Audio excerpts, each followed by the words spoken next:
Bonsoir bien-aimés, bonsoir à tous ceux et à toutes celles qui aiment le Seigneur, ceux qui sont cachés dans le sang de l'agneau, ces hommes et ces femmes que vous êtes, qui ont compris qu'il est important pour un homme d'avoir un Dieu et surtout d'avoir le véritable Dieu. Parce qu'il y a plusieurs dieux, chaque religion a son Dieu, chaque croyance, certains croient en des arbres, certains croient en des forêts, certains croient en des fétiches.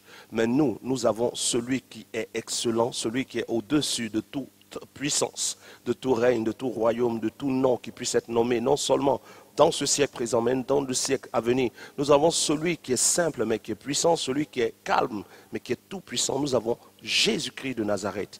Et tu as raison de t'être caché en Jésus, parce qu'en lui se trouve la vie, et la vie est partagée par la foi en lui. Ce soir, je bénis Dieu pour ta présence, toi qui es là pour la première fois. Tu es bien à temps de réveil, cette émission dans laquelle Dieu révèle toujours sa gloire. Prions maintenant pour le message de ce soir. Père, au nom de Jésus, je veux te bénir pour un homme qui est là, pour une femme qui est là. Pour ceux qui suivent d'habitude cette émission, qui sont aussi présents, que ton règne vienne et que par ta parole, un cœur soit touché et visité au nom de Jésus. Amen. Tu as bien fait de dire Amen chez toi.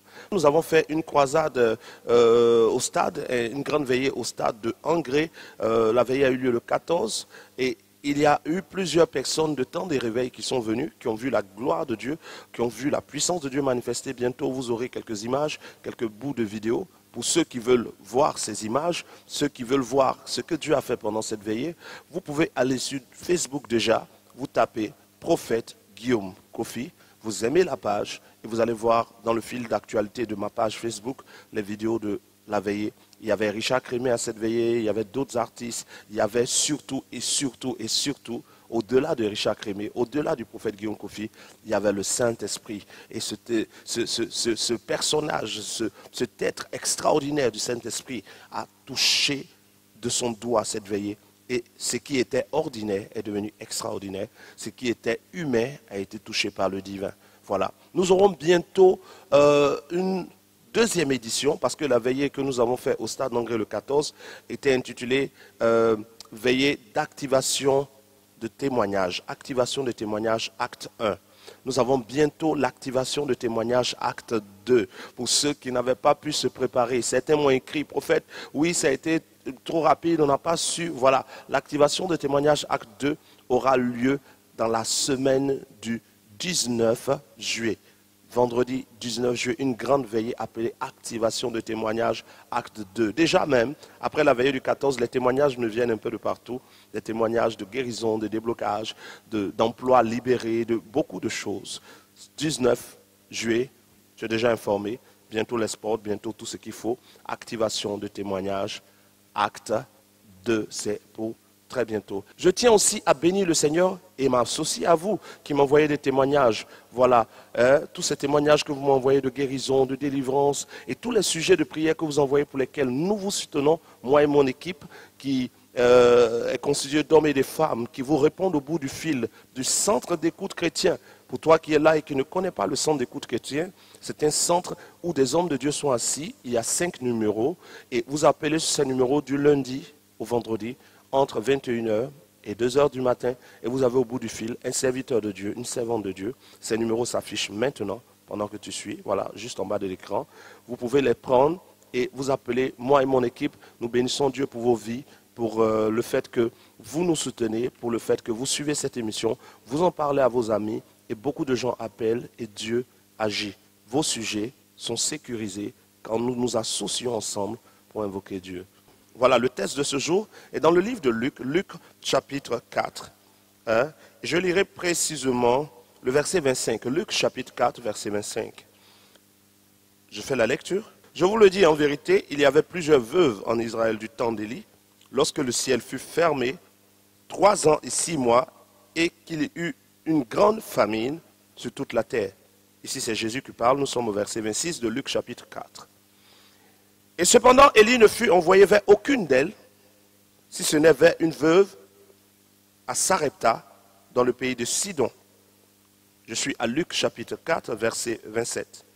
Il y avait aussi plusieurs lépreux en Israël du temps d'Élisée, le prophète, et cependant aucun d'eux ne fut purifié, si ce n'est Naaman le Syrien. Voici les textes que je viens de lire. Je précise pour ceux qui nous prennent en marche, vous êtes à temps des réveils, et nous lisons maintenant la parole dans le livre de Luc, Luc chapitre 4, versets 25 à 27. Ici, Jésus nous donne une parole qui va aider quelqu'un qui est là, une parole qui doit t'emmener à comprendre quelque chose que tu as loupé sûrement, ou quelque chose que Dieu t'a déjà dit, que tu as compris, mais que tu as négligé. Nous sommes dans le livre de Luc chapitre 4, versets 25 à 27, et Jésus dit, en Israël, il y avait plusieurs veuves. Une veuve, c'est qui? C'est une femme qui a perdu son homme et qui n'a plus d'homme. Et il y en avait plusieurs qui avaient perdu leur homme, qui manquaient de beaucoup. Vous savez qu'en Israël, les femmes étaient entretenues par leur mari. Une femme qui était sans homme était une femme qui allait souffrir. Et donc, une femme veuve était limitée dans ses finances, limitée dans ses moyens. Et il y avait plusieurs veuves en Israël. Mais la Bible dit que le prophète Élie a été envoyé vers une seule veuve. Elles étaient plusieurs en Israël, mais Élie n'a pas été envoyé vers toutes les veuves, il a été envoyé vers une seule, cette veuve qu'on appelle la veuve de Sarepta. Qui est Élie? Élie est un prophète de Dieu, quelqu'un qui est conduit par l'Esprit, quelqu'un qui reçoit les directives de Dieu, quelqu'un qui ne parle pas pour parler, qui ne mange pas pour manger, qui ne marche pas pour marcher. Élie était un homme qui partait là où Dieu l'envoyait et qui arrivait là où Dieu voulait qu'il soit. Il disait ce que Dieu voulait qu'il dise. Et donc Élie était un transporteur de la gloire et de la présence de Dieu. Élie transportait la Shekinah de Dieu. Et donc quand Élie arrivait quelque part, là où Élie arrivait, Dieu arrivait. Mais la Bible dit que Élie n'a pas été envoyé vers beaucoup de veuves, mais vers une seule, celle qui est appelée veuve de Sarepta. L'arrivée d'Élie dans la vie de la veuve de Sarepta était l'arrivée de la main de Dieu dans la vie de la veuve de Sarepta.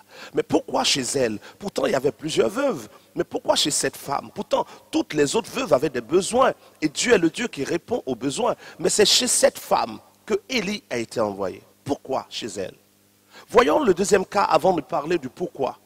Élisée, un prophète aussi de l'Éternel, quelqu'un qui avait la double onction ou double portion de l'onction qui était sur Élie, a été aussi envoyé pour guérir un lépreux. Il y avait beaucoup de lépreux, mais un seul avait été guéri par Élisée, celui qu'on appelle Naaman. Naaman a quitté son pays pour venir rencontrer Élisée, et Naaman, qui n'était pas israélite, a été guéri par un prophète israélite. Il y avait des lépreux en Israël. Mais Élisée n'a pas guéri les lépreux en Israël. Mais Élisée a guéri un lépreux qui n'était pas israélite du nom de Naaman. Naaman était syrien. Écoutez, Élisée est prophète de Dieu, du peuple de Dieu d'Israël, mais un Syrien, quelqu'un qui n'est pas du peuple de Dieu, a quitté son pays, est venu rencontrer Élisée et il a été guéri. Il y avait des lépreux en Israël, mais Élisée ne les a pas guéris. Mais Élisée a guéri un lépreux qui était dans un autre endroit, qui était de la Syrie, un Syrien. Qu'est-ce que l'Esprit de Dieu veut nous dire ce soir? Regarde le témoignage qui arrive. Juste après ce témoignage, j'approfondis pour toi la parole que Dieu veut te dire. Écoute bien. Témoignage. Je vous salue au nom de Jésus de Nazareth. Je suis une Camerounaise, mais je vis en Guinée équatoriale. Je suis malade pendant un certain moment. Je ne connaissais pas ce qui m'arrivait. Mais le papa que j'ai vu, je ne l'avais jamais rencontré dans la télé. Je vois MTV, je suis Béni TV, mais je n'ai jamais rencontré de papa là. C'était comme si c'était l'envoyé de Dieu qui m'avait envoyé pour venir me sauver. Un jour, quand j'avais fini de le voir à la télé, il avait fait la délivrance. Et cette délivrance ne touchait que parler rien que de mon problème. Un jour, quand il avait fini de faire la délivrance, il nous a demandé de faire quelque chose. Et j'ai tout fait comme il m'avait demandé. En sortant de ma douche, je ne sentais plus aucune douleur au bas-ventre. J'avais les douleurs du bas-ventre. Que ce qui sortait dans frères et sœurs, je ne peux pas vous cacher. Je vous dis ce qui arrivait, ce qui se passait dans ma vie. C'était comme l'animal qui était pourri. Mes bêtes blanches étaient chaudes. Ça sentait comme l'animal qui est pourri en brousse. Ou bien c'est quelqu'un qui était pourri qu'on a jeté en brousse. Mais à partir de ce jour, à partir du jour que j'ai pris, le papa a fini de me soigner, j'ai pris ma guérison. Et je remercie mon Dieu. Et ça, je ne pouvais pas le garder seul. Il fallait que je le partage avec vous et frères. Témoignage activé. Alléluia. Gloire, gloire, gloire, gloire à Dieu. J'insiste bien sur le gloire à Dieu. Écoutez bien ce que cette femme vient de dire. Malade depuis combien de temps? Et ce témoignage que vous venez de suivre est le témoignage qu'elle a bien voulu nous envoyer, comme plusieurs autres témoignages. Mais celui-là, j'ai eu à cœur de le publier. Et nous avons masqué son visage juste pour ne pas que des gens prennent ce témoignage et qu'ils aillent importuner la dame.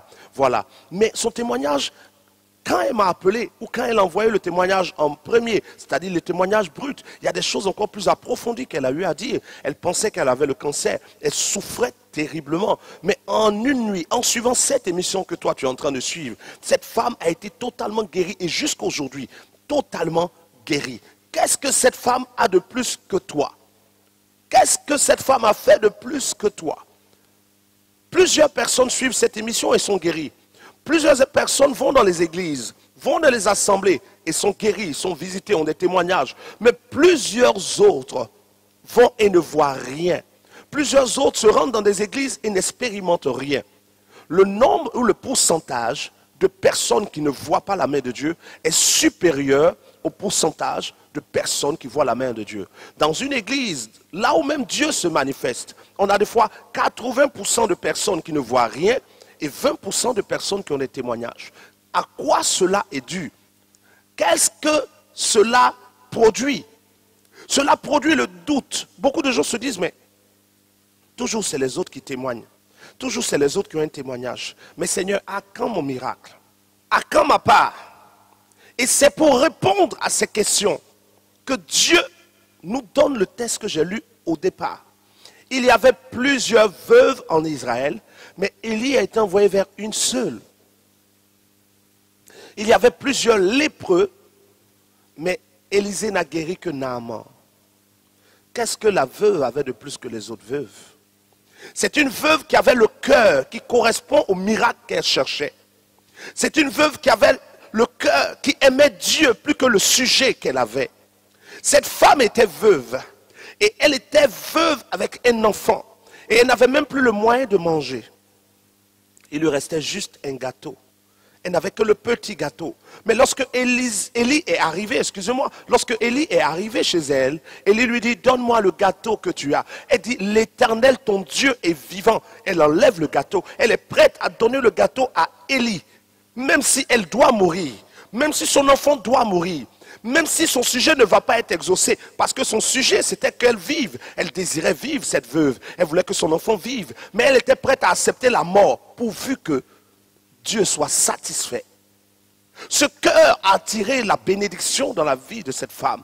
Et Élie a dit à cette femme, l'huile et la farine ne manqueront plus dans ta maison, parce que tu as aimé Dieu plus que ton sujet. Elle avait besoin d'exaucement. Cette veuve avait besoin de l'intervention de Dieu. Mais au lieu que Dieu lui donne quelque chose, c'était elle d'abord qui venait de donner quelque chose au serviteur de Dieu. Au lieu que Dieu apporte la nourriture dans sa maison, c'est le peu qu'elle avait, qu'elle était en train de donner. Qu'est-ce que tu es capable de donner à Dieu pendant que plusieurs sont en train de prier? Tu es en train de prier pour un sujet et tu dis, Seigneur, donne-moi un travail. Seigneur, donne-moi une maison. Seigneur, donne-moi un homme. Seigneur, donne-moi une femme. Mais toi, qu'as-tu donné à Dieu?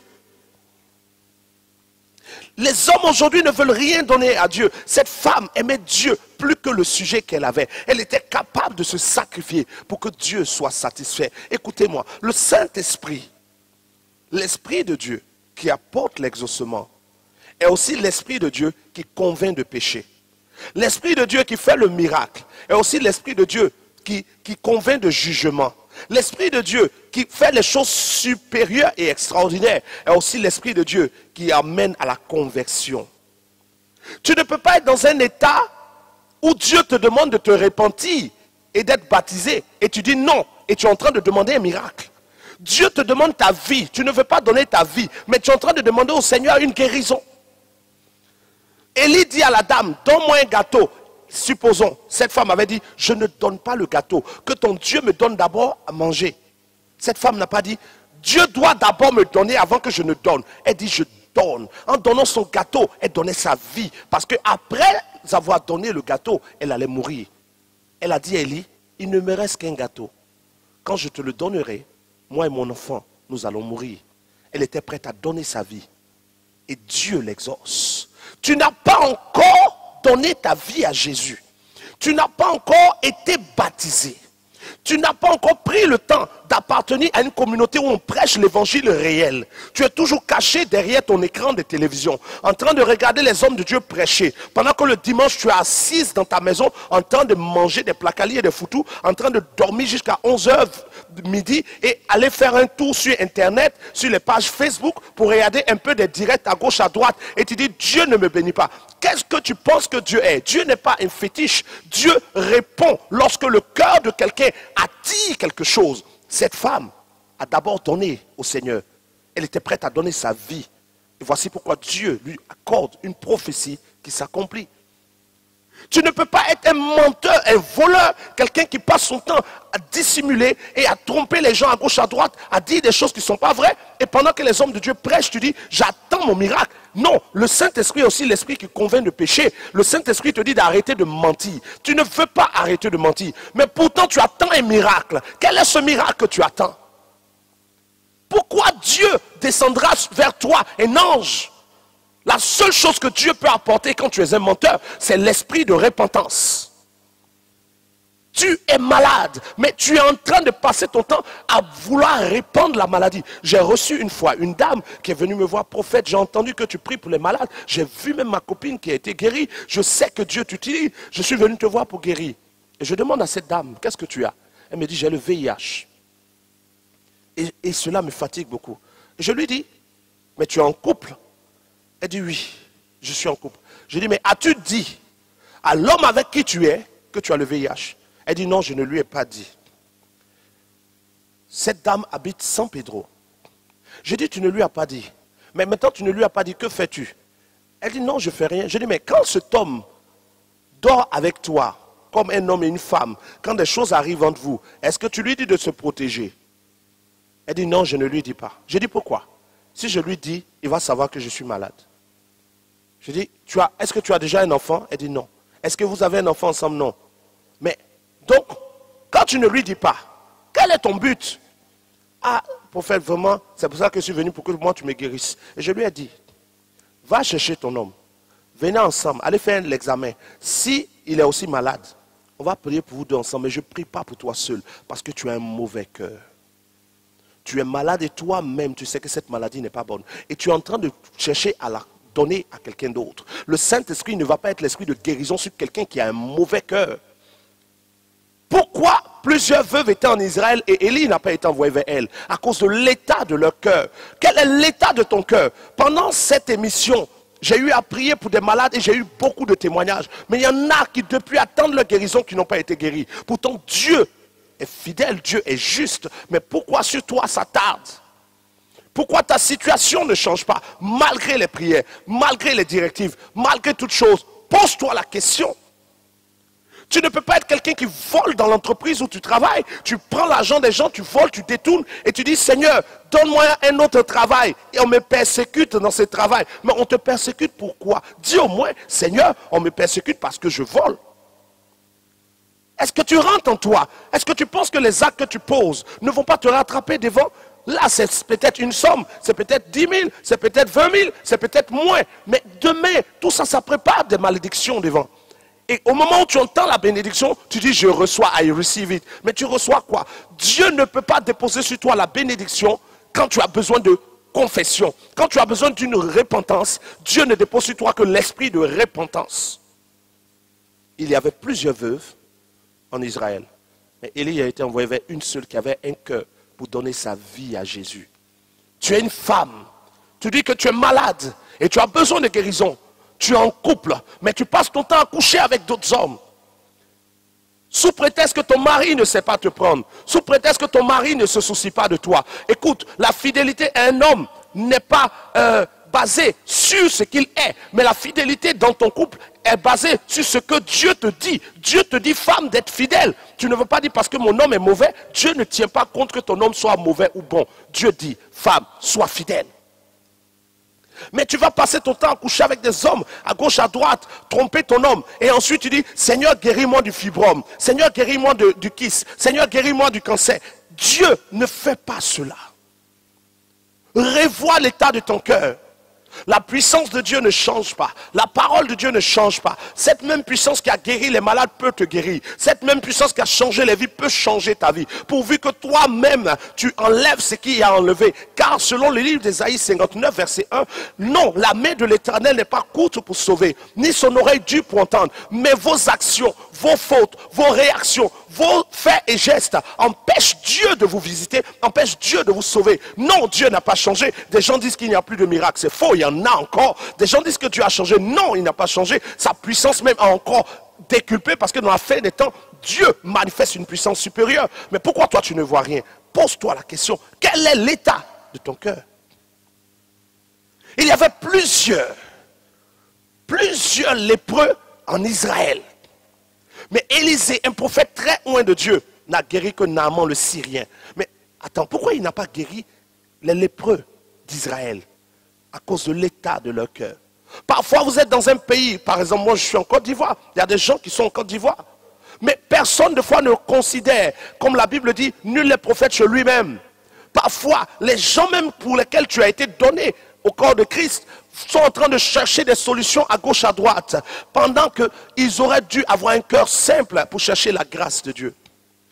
J'ai été en contact avec un homme qui m'a dit, prophète, ça fait plus de 2 ans que je te suis à la télé. Et je te suis sur les chaînes de radio. Et je lui ai dit, mais tu es quand même déjà venu à l'un de nos programmes? Il dit non. Je dis, mais pourquoi? Tu habites loin? Il dit non, j'habite dans le quartier où se trouve l'église. Parce que l'église, notre temple se trouve à Angré, non loin du carrefour Mahou.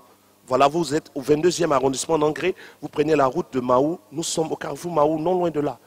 Et je lui dis, mais tu habites à côté, pourquoi tu ne viens pas? Non, déjà, comme je suis en direct, tu passes en direct, je suis chez moi et je regarde. Israël, il y avait des lépreux, mais Élisée n'a guéri aucun. Naaman s'est déplacé de chez lui. Il est arrivé chez Élisée, il a été guéri. Qu'est-ce que tu attends pour te déplacer? Pour aller là où Dieu réserve une bénédiction pour toi. Dieu est partout, oui, mais Dieu ne fait pas les mêmes choses partout. Il y avait une piscine quelque part où un ange descendait et l'ange remuait l'eau et tous ceux qui rentraient dans l'eau, le premier qui rentrait était guéri. Donc si même tu es au bord, tu n'es pas guéri. Il faut être dans l'eau. Tu peux être dans le quartier où un homme de Dieu est en train de prêcher sans te déplacer. Tu ne verras des fois rien. Il y a des gens qui sont assis chez eux, habitués à suivre les directs, habitués à écouter les hommes de Dieu à la télé. Waouh, ils prêchent bien. Non, Dieu veut un mouvement. Naaman a fait un mouvement de la Syrie jusqu'à rencontrer Élisée. Mais les lépreux d'Israël sont restés chez eux pendant que Naaman s'est déplacé. Qu'est-ce que tu attends pour te déplacer les dimanches pour aller dans un lieu de culte où on prêche Jésus? Qu'est-ce que tu attends pour te déplacer en semaine pour aller dans les endroits où Jésus est prêché? Tu penses qu'en restant à la maison, Dieu va te visiter? Non, Dieu ne le fera pas. C'est toi qui dois te déplacer. Cette femme dont le témoignage est passé au Cameroun. Moi, je suis en Côte d'Ivoire. Quand tu es loin de moi, mon Dieu n'est pas limité par la distance. Mais quand tu es à Abidjan, tu es dans les environs et que tu t'assois à la maison, si Dieu même te visite, ce que tu reçois n'est que le 10e de ce que tu peux avoir si tu as le courage de te déplacer et de nous rejoindre les dimanches à partir de 9h30 à Angré, Carrefour Mahou. Viens expérimenter la grâce de Dieu. Parce que quand toi, ta vie n'est pas bénie, c'est le nom de notre Dieu qui est insulté. Les païens parlent mal de notre Jésus. Quand nous n'évoluons pas, quand toi tu es malade et que tu n'es pas guéri, les païens disent, voici, eux ils sont là, ils prient Jésus, Jésus là, il est malade depuis là où il a été guéri. Quand tu es pauvre, on dit, où est le Dieu qui est le Dieu de richesse? Ne te vois pas comme quelqu'un, non c'est ma vie, je fais ce que je veux, c'est faux. Du moment où tu as accepté Jésus, tu es concerné et nous sommes concernés par ta vie. Parce que c'est nous qui sommes le corps de Christ. Naaman a fait un déplacement. Il a vu la puissance de Dieu. Donc tout est arrivé de te déplacer. Tous les dimanches à 9h30, déplace-toi et viens expérimenter la grâce de Dieu. Tu suis cette émission depuis un moment. Tu entends des prédications. Ton cœur est touché. Tu attends quoi pour te déplacer? Comme Naaman. Tu es quelque part pendant que la prière sort Tu vois les gens guéris à gauche, les témoignages à droite, comme ce témoignage qui est passé. Mais pourquoi toi, ton témoignage n'est pas encore venu? À cause de l'état de ton cœur. Tu veux voir un témoignage? Tu veux voir la main de Dieu? Dieu même a envie de te bénir. Entre toi et Jésus qui est mort à la croix, c'est toi qui es mort pour être guéri? Non. Jésus est mort pour ta guérison. Ça veut dire que Jésus même a plus le désir de te guérir. Jésus s'est fait pauvre pour t'enrichir. Ça veut dire que Jésus a plus le désir que tu réussisses. Mais pourquoi ça n'arrive pas? L'état de ton cœur. Certaines personnes disent, Seigneur, bénis-moi. Mais en fait, à l'intérieur de leur cœur, leur désir de réussir a une mauvaise motivation. Quand je vais réussir, ils vont voir avec moi. Tous ceux qui m'ont insulté, ceux qui m'ont rabaissé là, ils vont voir. Non, si c'est ta motivation qui est là, Dieu ne te visitera pas. On ne désire pas être béni et réussir pour que les autres voient. On désire être béni et réussir pour donner gloire à Dieu. Quoi que vous fassiez en parole ou en acte, faites tout pour la gloire de Dieu. Dieu bénit d'autres personnes tous les jours. Dieu élève son nom tous les jours. Dieu guérit des malades tous les jours. Dieu change de destinée tous les jours. Si jusqu'à présent, rien n'a bougé chez toi, vérifie bien l'état de ton cœur. Pour ceux qui sont loin, préparez-vous, c'est dans un mois. Si tu peux préparer ton billet d'avion, commence à le préparer. Ton train, commence à le préparer. Ça sera le 19 juillet. Activation de témoignage, acte 2. 19 juillet, commence à te préparer pour cet événement. Pour ceux qui sont à Abidjan, rendez-vous à Angré, Carrefour Mahou. Dès demain, mardi, à 18h30, nous avons un temps spécial d'opération divine. Demain déjà, mardi et dimanche. Le numéro, c'est le 78 18 12 29. 78 18 12 29. C'est le numéro d'appel. Maintenant, pour ceux qui ont besoin de prière juste après ce moment, vous avez ces numéros qui s'affichent là, sur lesquels vous pouvez appeler le centre d'écoute chrétien. Dieu vous bénisse. Père, je veux te confier, te recommander des gens qui sont aussi malades et qui espèrent la guérison. Des gens qui s'attendent à un signe. Des gens qui ont soif de toi. Que pendant leur moment de prière qu'ils auront à faire, que ceux qui prendront la décision de changer quelque chose, que ceux qui vont prendre la décision de passer par les eaux du baptême, que ceux qui prendront la décision de venir à l'assemblée ici à Angré Mahou, que tout cela soit visité. Éternel, que ceux qui ne sont pas encore décidés par ton Saint-Esprit soient emmenés à la repentance, que ton règne vienne et que cette parole produise du fruit au nom de Jésus. Amen.